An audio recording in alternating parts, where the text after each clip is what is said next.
Aloha. Hey, it's Julie Ziemelis, 365 Hawaii, and I am with Real Broker, and I am here with my guest today. Kelly Corsino from Southern California, your Southern California real estate specialist, also with Real Broker, and love partnering with the Ziemelis team. You guys are awesome. Thank you. I'm Eric Ziemelis with Real Broker as well, coincidentally.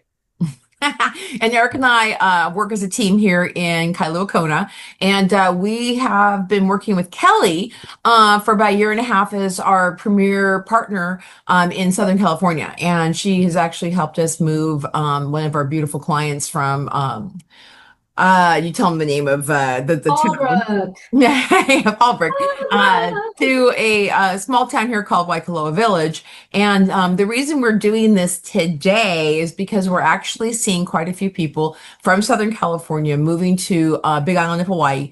And we wanted to kind of like tell people a little bit more about what Kelly's seen in Southern California and what the differences maybe between what is available in California versus Hawaii that you might not be aware of, and why the Big Island is a place to consider for retirement, but maybe why it's not. And also Kelly can give you a little bit more information about what she's seeing in the Southern California market and why some people are deciding this is the time to go. So Kelly, why don't you start us off and tell us a little bit about what's going on your side? Well, I've seen a lot of trends in California. I've been licensed here since 2004. So I've kind of seen it all. I saw the big crash. I saw a lot of stuff. This one's been interesting because the COVID phenomenon really did something wacky to all the markets. We know this. What we saw, and now I've had to measure it in order to help my buyers who are buying here make an educated decision about what to pay, what is actually a reasonable price to pay now. And what that brought me to was analysis of seeing that on average in the coastal communities here in California, we went up 24 to 26% in 2 years. That's unprecedented. I mean, normally we have like 4 to 6 growth, 4% to 6% yearly is pretty steady. Some years a little more or less, whatever. And so that has been a weird one. And what we've seen in the last like 14 months, I would say, is I wouldn't call it, some people are like, oh, the market's tanking. No, it's not tanking. It's adjusting for the wacky 24 to 26% gains. And it's coming back down into the realm of reality. So the trick for us with buyers here is to make sure that they understand that we kind of have to look at pre-COVID pricing and then act as if that never happened, and then do our stats based on that. Like, what would that house cost today if that weird spike hadn't happened?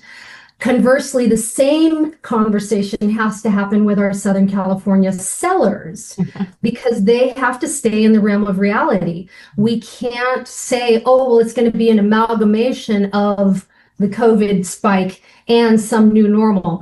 It's going right back to what it was pre-COVID. Yeah. In fact, I was doing some research on the San Diego market, and it said that there were 70% more houses on the market last month than this time last year. And with that much more inventory, buyers do have the upper hand in most cases. But it's interesting here on our island that we had a huge drop in single family home sales last month, like a 70% drop in volume year over year. So there seems to be kind of like a stock, but we are just like you, where there's sellers here who believe it's still 2023 and they don't want to lower their prices because they don't want to lose money, even though they got that 25% gain over the last 2 years. But it just seems right now, if people are thinking about this market, there is more of a buyer's market happening on this island now than there has been in the last 4 years. So that's the reason we're doing this video, because now is really the great time to actually purchase. Yeah, absolutely. And I think that, for the sellers, they really need to look at it. It's always when you're buying and selling, or shall I say selling and buying, you're getting the benefit and the the good end and the bad end of whatever market you're in. If it's high, then you're selling high, but you're also buying high. And if it's lower, you're selling lower, but you're buying. It's the boat experience. Exactly. It just, so you kind of have to factor that in. And I think that's why a lot of folks have jumped ship on Southern California real estate being so high to go to other places in the country that aren't in the direction of the Pacific Ocean, because they see these, oh my God, I can get, $400,000, I get a mansion. And it's like, yeah, but you're a Southern Californian. Are you really going to be happy there, with the environment, with the weather, with the culture?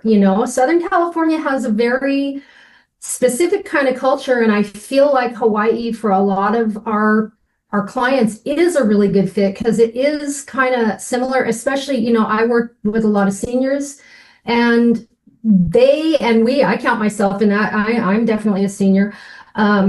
We remember when the coastline communities were very laid back. They weren't bougie, they weren't hoity-toity, they were just chill.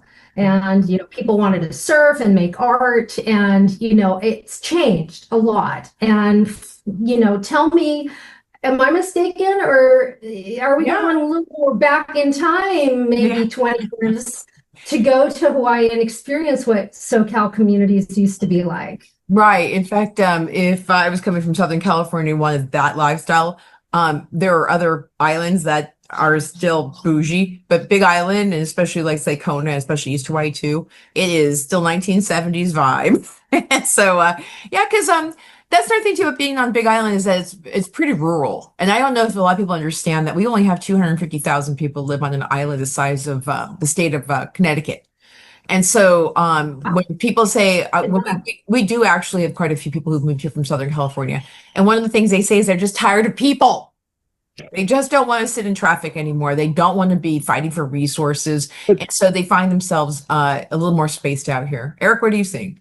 Yeah, so what I'm going to say, I'll just add a little. We would notice this same trend in Northern California in 2005. We started coming over, but we moved here permanently in 2010, and this was shortly after the .com boom and all of those kinds of things. So we thought that after that happened, and it kind of the Northern California returned to the slow pace that it once did, but it never did. It just kind of kept rolling and rolling. And it's like if we wanted to go out and do something, go to example Lake Tahoe on a Friday night, it was a 7 or 8 hour journey versus it should be 4, right? And all those little things that every time you wanted to go do something, you were competing with everybody, and it just got to be a real disaster with that regard. But one thing that's interesting about here is that because of the a set amount of hotel rooms and rental cars, there's only so many people that come on the island at any given time. So Christmas Eve is not going to be terribly more crowded than the middle of any other time during the day. So there's some definitely advantages to being on an island that has only so many hotel rooms. That is nice. I kind of liken it to Disneyland, right? It's like once the park is full, the park is full. They close the gates. Done. So one of the things we wanted to do is kind of let people know some of the things that we want to hit upon, and just so if you guys who are watching this say, this is. I'm trying to think about, should I retire to, specifically for us, Hawaii Island. That's where we're located on the west side of Kailua Kona. And we cover all of Kailua Kona up to Waikoloa Village. And we also have referral partners here on the island to go up into the luxury properties in the South Kahala region. And people who want to pretend it's Northern California go up to Waimea and those areas where it's up at higher elevation, it's cooler.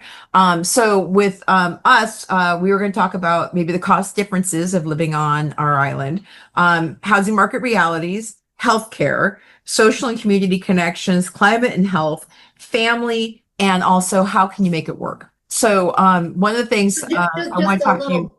Just a little bit of information. Just a little bit of information, and we're going to give it to you fast because that's what Southern California people do. One thing I keep hearing, you got a lot of politics going on in California, and we had the National Guard here last night. I know. And people seem not to beat up our governor as badly as people beat up your governor. But I want people to do know, this is important too, however you swing politically. Hawaii County, our island, was the #1 voter for Kamala Harris in the entire election last time. So we do lean left. Right. And so sometimes we lean so left, the island's going to tip over. But there is some conservatism coming back in because that's how it's going. So just to tell you that. But also, I know that California always kind of cry a little bit about their taxes. Mm-hmm. So can you give us a little bit about Wait, which tax? Wait, is that property tax or income all tax? the taxes? Because All the taxes. Oh, all we right. have a lot of like all the taxes too. So if people are thinking, hey, I'm going to go someplace else where it's not so taxy, go from California to Hawaii. Give me a little bit about what is going on with taxes in California. I'll tell you a bit about what's taxes in Hawaii. Okay, so property taxes here, if you're in LA County, we're at about 1.25%. And Orange County is close to that. I'd have to double check on that. But cost of living here is fairly pricey, but there's also a lot of competition. So I think that's one of our advantages is that, you're not just relegated to, whatever, Ralph's or Stater Brothers or whatever. You've got like, the little guy over here and the farmer's market and there's just a plethora of options. And so oftentimes many of us find ourselves going, well, I get 7 items at this place and then I get 14 items over here. Yeah. And, we have our little circuit on shopping day that we do. And, we come home and we're doing all right, with our pricing. But yeah, I mean, if you just want to walk into Gelson's or Whole Foods or Whole Paycheck, as they would call it, then yeah, it's going to be expensive to live here. Gas prices are, over $5 a gallon, I think. I don't know. I drive an electric car, so I'm not really sure anymore. It's so strange. But taxes on gas and utilities and things like this. Yeah, it's pricey. It is. Yeah. It is an expensive. So, okay. So so you have your property taxes at 1%, 1.5% on the property value. Okay. And then where's your sales tax? So if you're in LA County, it's like 9.75%. Okay. Okay. I can see why people are kind of crying. So just to talk about sales tax, we have a GE tax here. Yep. That is, it's about 4.5%.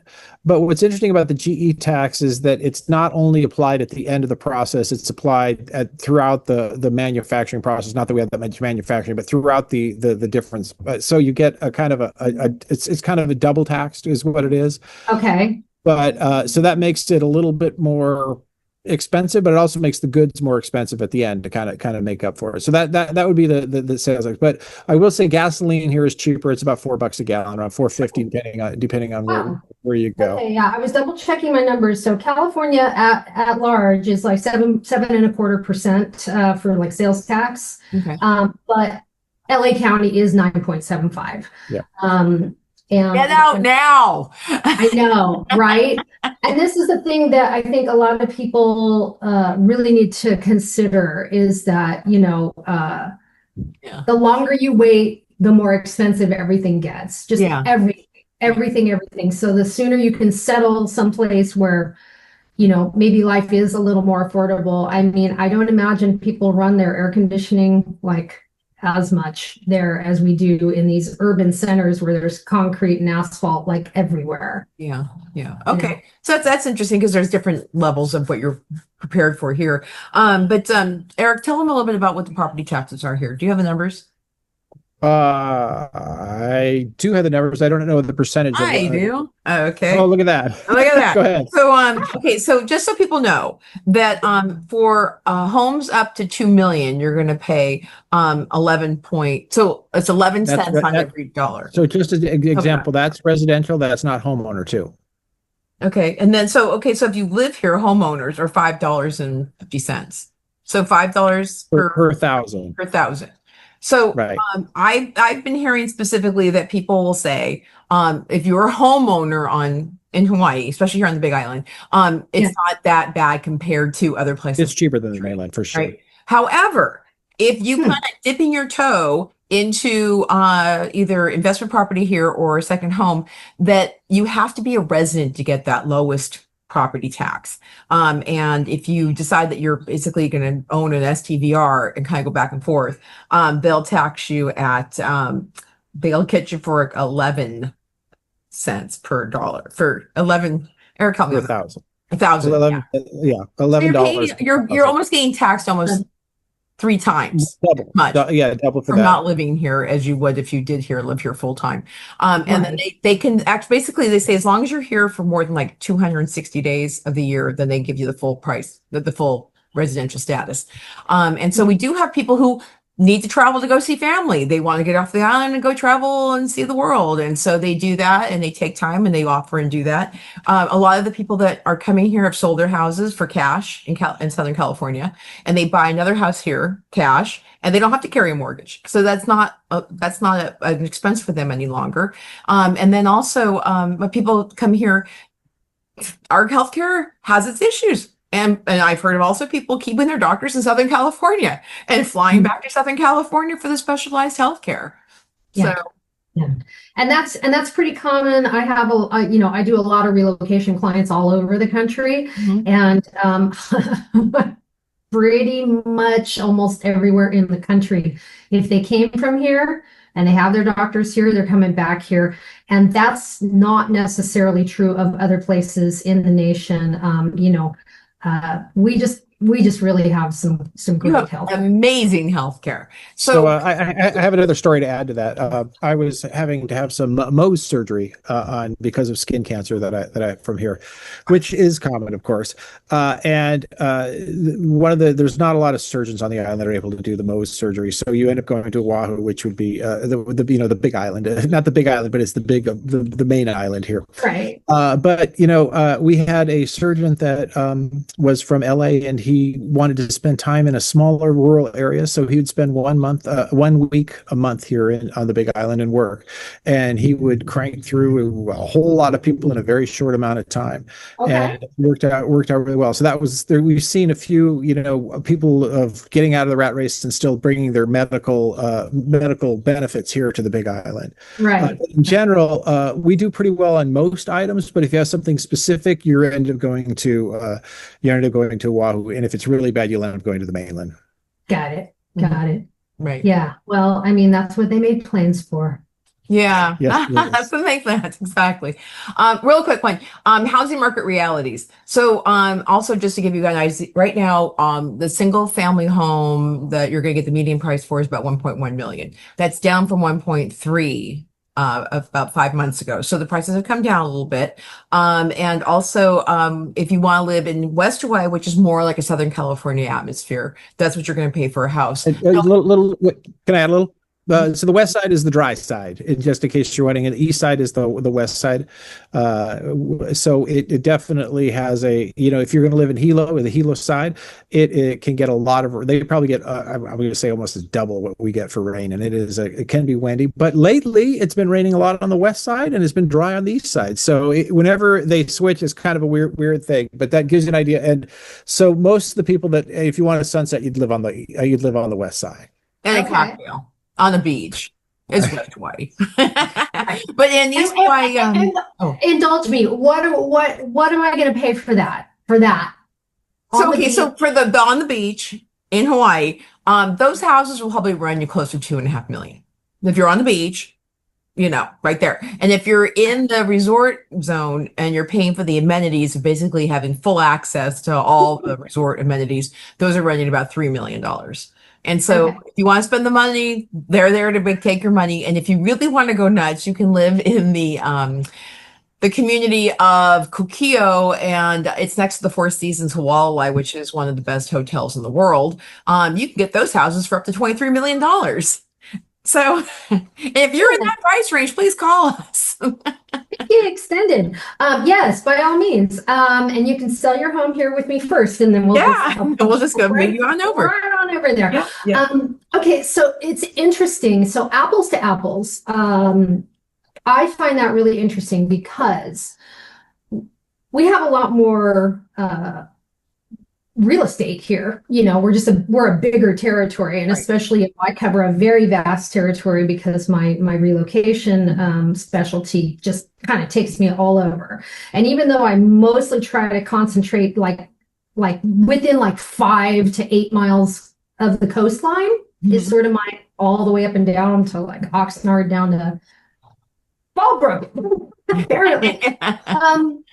That you can still get something that is going to be nice, and it's probably going to be, not super updated or what have you, and not super big, probably like 1,000 square feet, and it's probably going to be, it should have been a 2-2, but instead it's a 3-2, so rooms have been sort of chopped, that kind of a thing, for like maybe 1.2, but it's not going to be like on the beach, but you could have views of the beach. You're like walking distance to the beach. But they're not going to be updated. They're going to be kind of, a little bit beaten, and you're still going to be in this. This is the thing I really want to emphasize, is that, if you're still really digging the urban thing, then here all day long and twice on Sunday. I mean, really, there's a lot to do here, but there's also a lot of congestion here. There's a lot of traffic, there's a lot of smog, there's a lot of people, there's a lot of annoyances. And frankly, that's why a lot of my senior clients are trying to go to places that are just slower, because they're like, I don't want to see 1 million people every day, every time I go to the market or do. So I want an open road ahead of me when I'm driving, You can get plenty of open road here, you guys. Yeah. You're not going to find that here. Yeah, well, one thing too, I don't even like. I mean, I used to love going to LA all the time, but I've gotten older too. The traffic and the people running you down on the highway, and people drive 90 miles an hour, and then they mean it when they're coming up behind you. Here, people drive with aloha. People do not honk at each other. People give each other the right of road. It's just. People are gentler, kinder, especially on the roads here. And also, for the most part, there's one road that wraps around the entire island. You might have 2 roads in Kona. And so as an older person who doesn't like to get lost on streets and get lost on highways and go off on the wrong side, which happened to me in Honolulu, that's happened on the Big Island. It is very easy to navigate and drive here. And it's a two-lane highway too. It's a 2-lane highway, so you really can't get lost. People don't run you down. But also people who move here always talking about how much just chill it is here. Everyone goes to bed at 9 o'clock. People get up at 8 o'clock in the morning. They go for their 5-mile hike along the roads, along the ocean. They go for a walk. They talk to people. People wave. They're cool. Okay. All right, I'm packing my bags right now. And when we've asked people, what's the number one thing that you love about this island? You know what they say?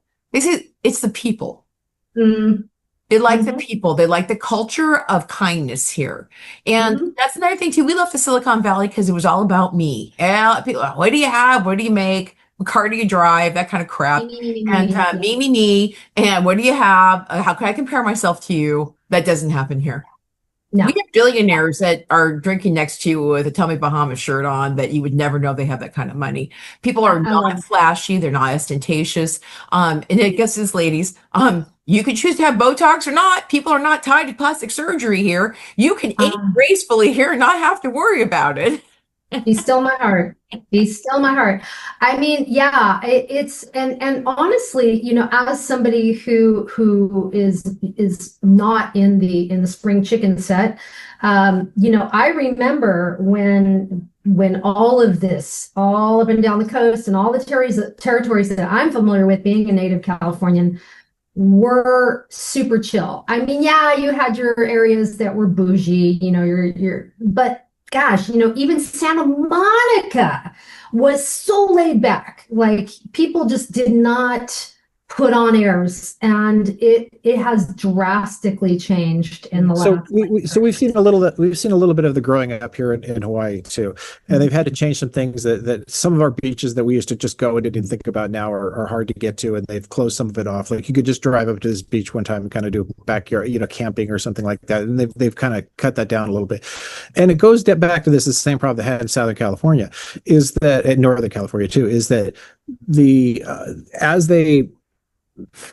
as you grow and more people get onto doing it, then it gets harder. It has to be kind of patrolled and more happens. And then the uptight attitude comes along and then it becomes really a whole different ballpark. If you've got 50 people doing something is one thing, but if you've got 5,000 people doing it, it makes an entirely different scenario. And you need different laws for that too.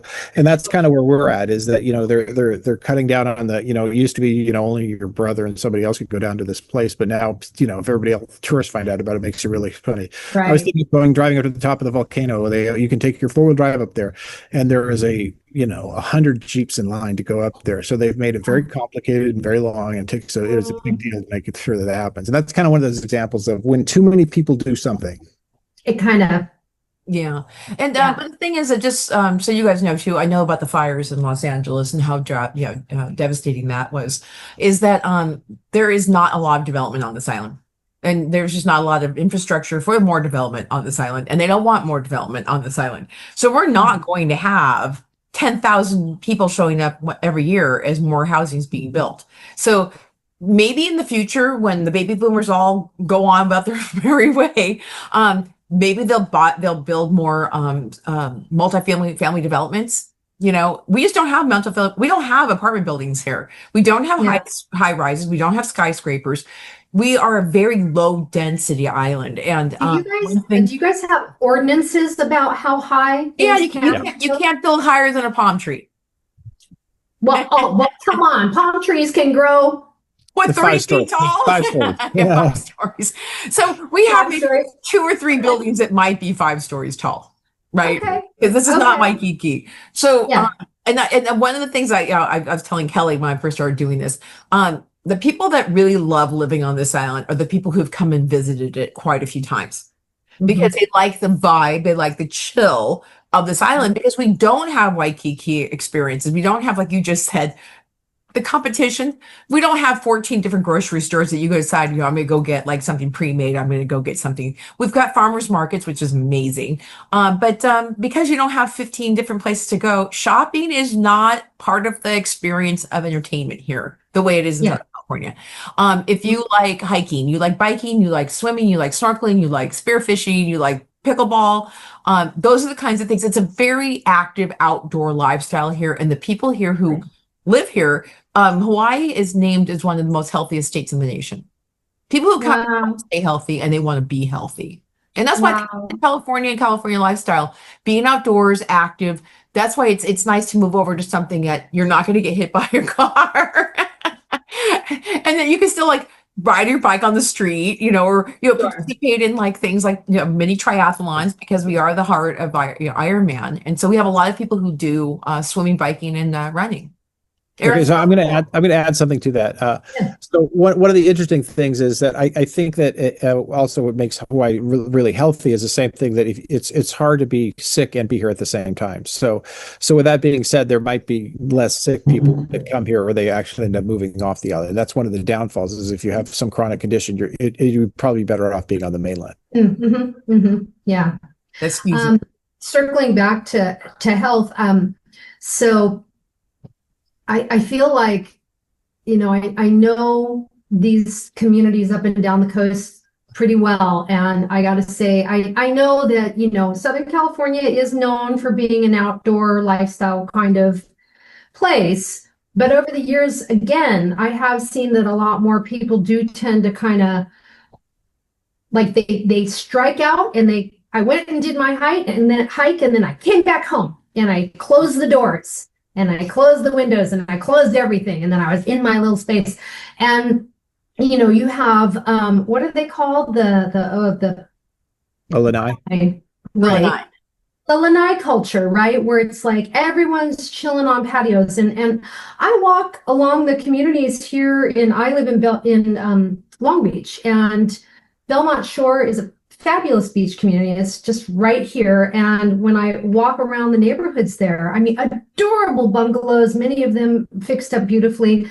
And they have these beautiful backyards, but they're not like the kind you would see inland that are like, grass. It's going to be like a patio that faces the street. And everyone's patios do, and they're private. as in they're walled in, but Yeah. it's a low wall Uh-huh. so that everyone can just see. So it's like, hi.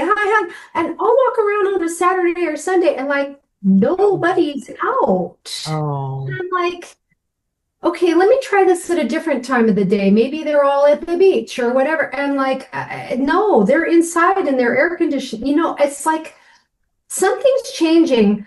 And I do feel like, Long Beach in particular is known as the biking city of the country. Like we have more bicyclists and bike lanes and bike accommodations than any other state.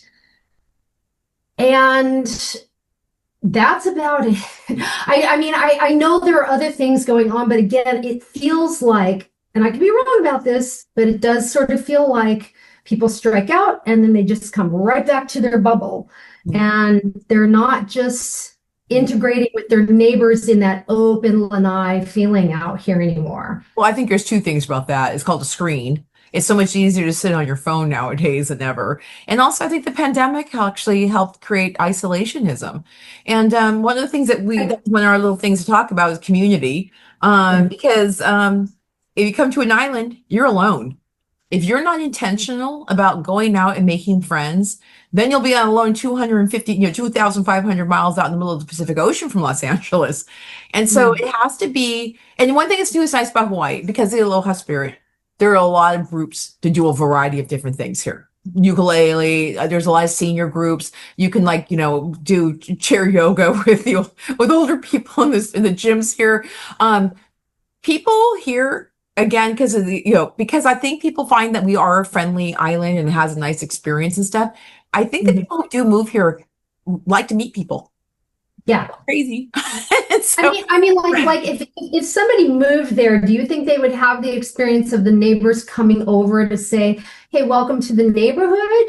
Yeah. Is that part of Well, it's interesting you say that, because there are people from Southern California who are coming over and they're doing what you just said. They've come all the way to Hawaii and they don't want to get outside their house and meet people. And so don't be that guy, guys, because one of the things I do when people come into to Hawaii Island, I put them to work as volunteers. I do. And I have a huge group called the Kona Newbies Group. And when people first come to the island, they can join this Facebook group and they can meet new people. And we do events. We volunteer for the Ironman. We go out there and we help with the park restoration. We work with kids. It's a great way to meet new people. And it also, one thing I've seen people too who decide to retire, they have no purpose left in life. Right. So I hope let me add, I got a little to add to that as well. What also is interesting is that remember that we are 2,500 miles away from the mainland, and it doesn't seem like that big of a deal. But when you look out and all you see is water out there, right? You do feel kind of lonely. So, I mean, not lonely, you just feel isolated. I think would be the way to describe it. So if you do not go out and make your community and make your friends and kind of gather a tribe or an ohana, that you are going to be in trouble at the end of the day, because you need to have that. And we were just talking about that. What happens when your car breaks down? Who's going to come pick you up? We had our refrigerator died last week, and first of all, trying to get a refrigerator here is tricky. Let's start with that. And the local Lowe's had 3, which is amazing, which is a great deal. And hopefully one of them was one that you thought was aesthetically pleasing enough to buy. Okay, so we get there. And we find a refrigerator. But my other problem is that I had a truck that was broken down because I was repairing that at the time. So I have no way of getting this refrigerator home, and I need to have it because now everything is getting a little warm at the old house. And so we put a call out to our potential, our friends in our ohana, and a guy comes up and says, "Hey, I'm around. Don't worry." We call like 4 people, and finally one guy says, "Yeah, I'll come." And he literally showed up at the Lowe's at the same time we were checking out, and we were able to put that refrigerator back. Yep. And we tell people, if especially like this happened a couple times to us too, and we've done a whole video about this. If you guys want to watch this video, it's called "Why Do They Leave" on 365 Hawaii. And one of them is that people have health scares, and being alone in a hospital, or if you're a spouse and you're somebody's hurt and you're alone, you guys, there's nothing better than human connection. And nothing better than having somebody you can rely on, but you have to go out and make that relationship happen before you have to pull back into it. And so, one thing again about being on this island is that everyone knows that, right? In Southern California, you can sit at your house all day long and you'll probably have a mother nearby or a sister or a cousin or someone's gonna come get you.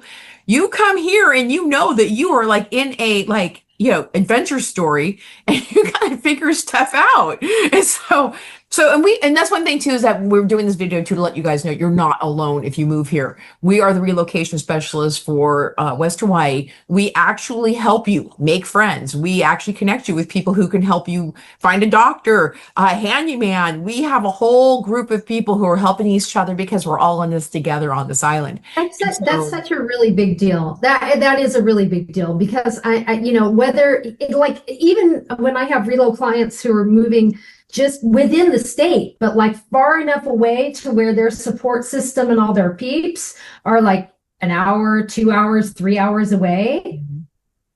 Like, yeah, I have to make sure that they know where and how all their resources and needs are going to be met, and what kind of a lifestyle do they want to live. Now, some people do want to isolate. They just do. They're whatever their reason for it, if that's the lifestyle they choose, so be it.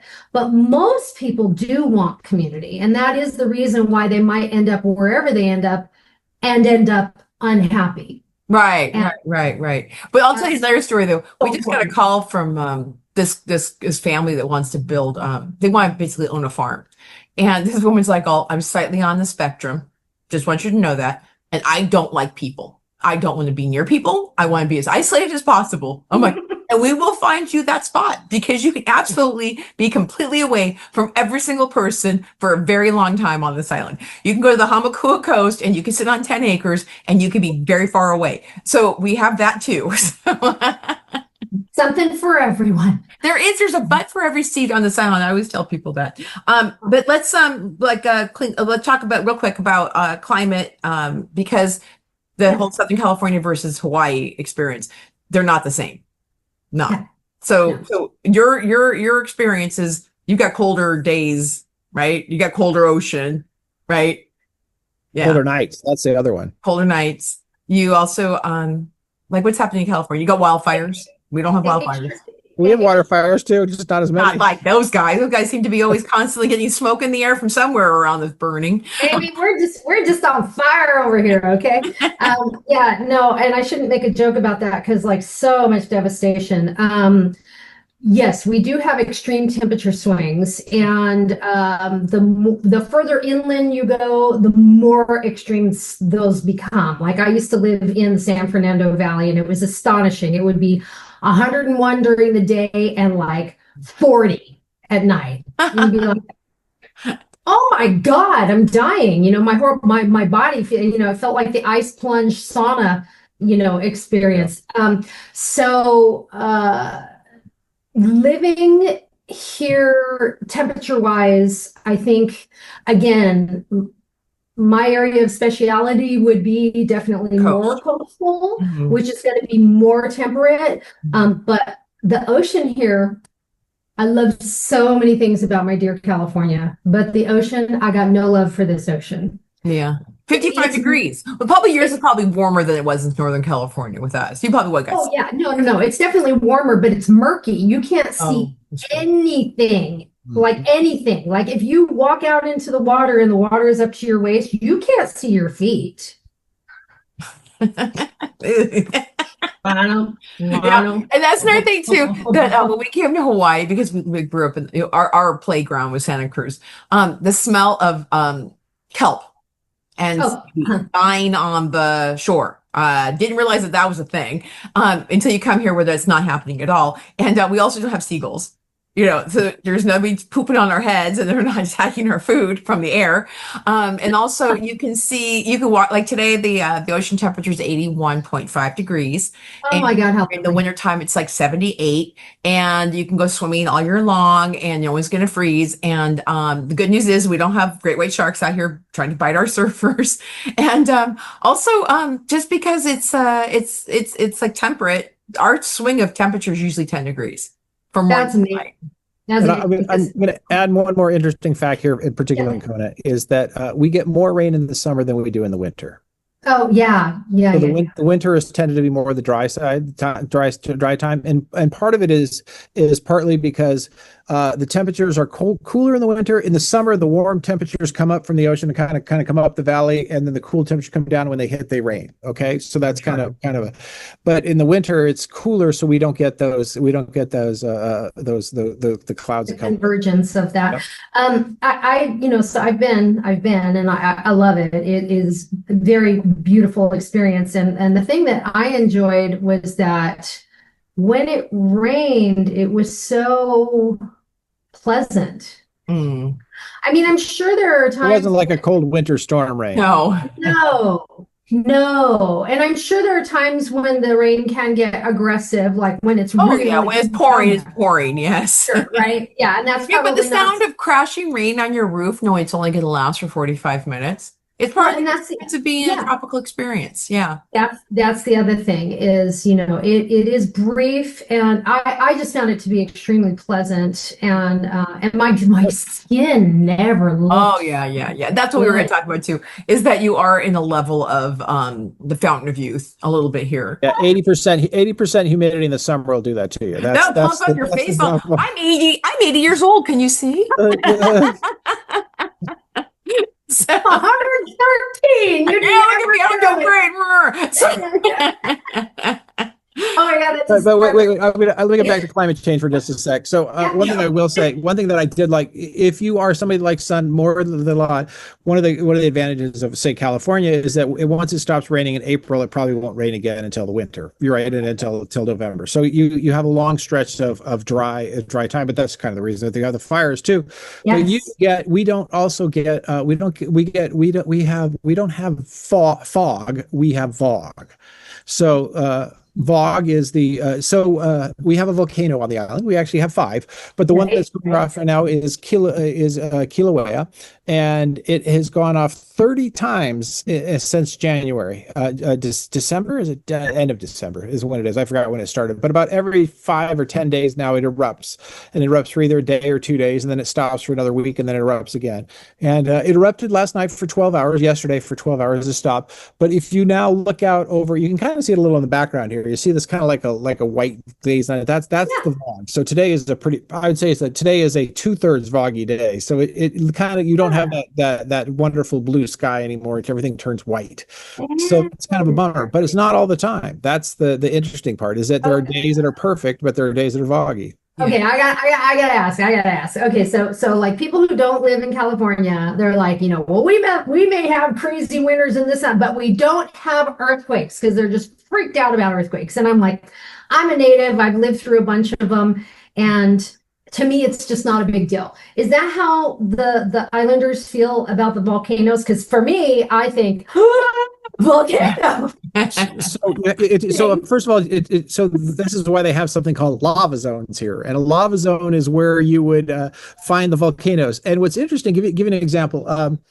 It was Lilani Estates down in Puna where the 2018 eruption happened, and it was it erupted for almost 6 months, and it made 2 more miles of earth going out at the end of the island. It had a river, a 50-foot or a 75-foot wide river that went for 5 miles down the hillside. So it was just gigantic.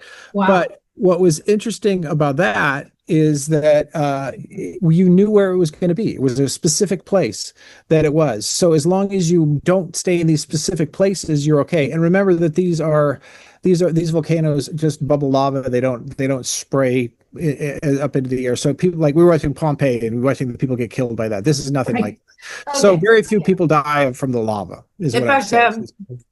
people don't, it goes so slow, it's like being chased by zombies. Hello. So but also what's happening now with the eruption, Not the fast zombies, right? yeah, that the Kilauea volcano right now is erupting in Volcanoes National Park in a huge caldera, and you can actually go and peer in quite soft, easily. You can't even feel the heat. It's far enough away. So even though when it was just fountaining just a couple of weeks ago, 13 feet, 100 feet in the air, everyone's so far away. You're watching on webcam, but you're also like, you can see it, but you're not close enough to actually feel it. And it keeps itself in the caldera. So it's the most beautiful geologic experience right now on Earth because people can actually go and watch and no one's going to get hurt because it's inside a huge caldera. And it's actually pretty cool, especially for people who like the spiritual nature of this island. Right. You know, that energy of creation here, people feel them. That's another thing too, that, you know, I'm speaking to all these people who say they've been here before. They get off the plane and they feel like they're home. And there's people here who are saying, you know what, every time I leave this island, I cry.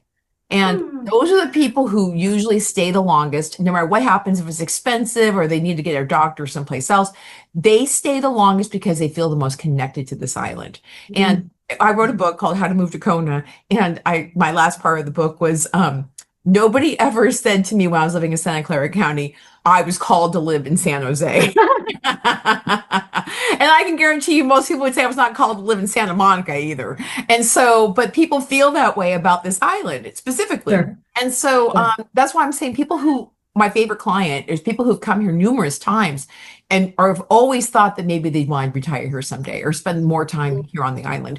And we have a whole connection of human beings that feel that way about this island. And I connect with each other because they're special people. They're intuitive. They want to take care of the island. They care about conservation and environmentalism.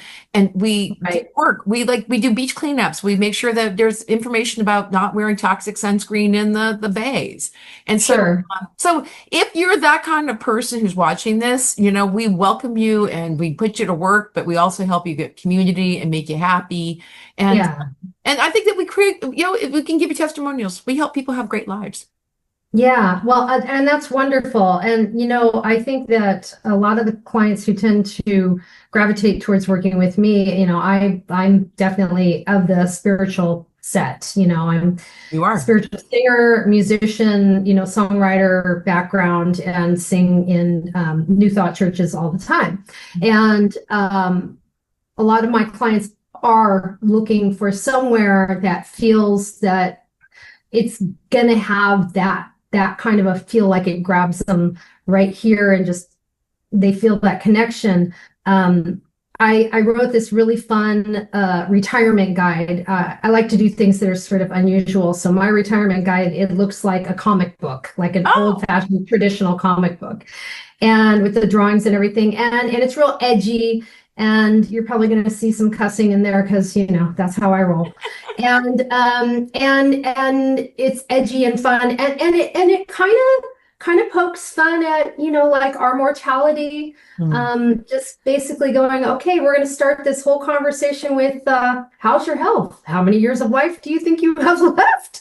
You know, what are you trying to afford, and what do you want your life to look like in the time that you have left? Because let's face it, we've all got a date stamp on this thing. Time is ticking. And so time is ticking. And so that guide, which I can make sure that you guys have. Because you know, it's so funny because I'm working on one, but I use ChatGPT. Now I've got to change it around, make it a little bit better. Okay. Well, yeah, you start there and then you morph. But yeah, I can make it available to your folks if they would like to. Okay. So everybody who's watching this, I'll drop a PDF link. Yeah. Or if it's somewhere on the website. And also, if you're in Southern California or thinking about moving here, I did put together a comprehensive guide. And also, I've reached out to my people who have retired here recently and a little bit longer to get their insight too. So you would have people who actually are retiring here recently with, you know, what they felt was most successful, they did to make it happen. So including my follow-up clients. Yeah, there you go. Yeah. Absolutely. And I have to give a shout out just really quickly. So one of the things that I love to do with my clients, all of them, regardless of what's going on with them, is do a fun video. So when they do a listing with me, you're going to see, and I can send you guys some footage if you want to incorporate it. But basically, it's you know, the highlights of the home and what's special about it, but also some fun things. So, you know, like I ended up jumping into their pool at the end of the video, you know, so like if you're ready to take the plunge. So these kinds of attitudes, I think, are the kinds of clients that you guys like to work with. I like to work with, and I know that we can serve at a very high level because they get us and we get them. And I think that's what creates a wonderful experience for everybody. And I'm just so grateful that y'all had me join you here today so that, you know, I can meet your people and hopefully you can meet some of mine as they decide they're going to leave SoCal and head your way. Yeah. So, if you guys, I know there's a variety, we have over 4,000 subscribers on this channel, and there are people who have been waiting to make the leap. So we made this video for you. So if you're thinking about saying, you know what, time to go, do something different, time's ticking, come to Hawaii. We'll help you be successful, and use Kelly. She's an amazing realtor. She got high marks from the people that we've given her to. I actually had somebody else too that didn't move to Hawaii, but she sold her house with Kelly in Southern California. And I had to say to Kelly, she's inventive, fun, and she gets the job done. And so thank you. So Eric, any last thoughts that you want to share with our people? You guys did a great job of covering all the last bits. Thank you. Thank you so much for having me, you guys. I just love you. You're such an awesome team, really. I know your heart, and I so appreciate that. I know when I send anybody your way, you're going to treat them like gold. Thank you. And again, for our people, Kelly's amazing. And we have this love fest, and thank you for watching. And if you guys have any questions, please drop them in the comments below. And if you love this channel, we give out free real estate information all day long. Subscribe, and you can go to our website at 365hawaiire.com too for lifestyle information about Hawaii. Okay, thanks guys. There you go. Okay, aloha.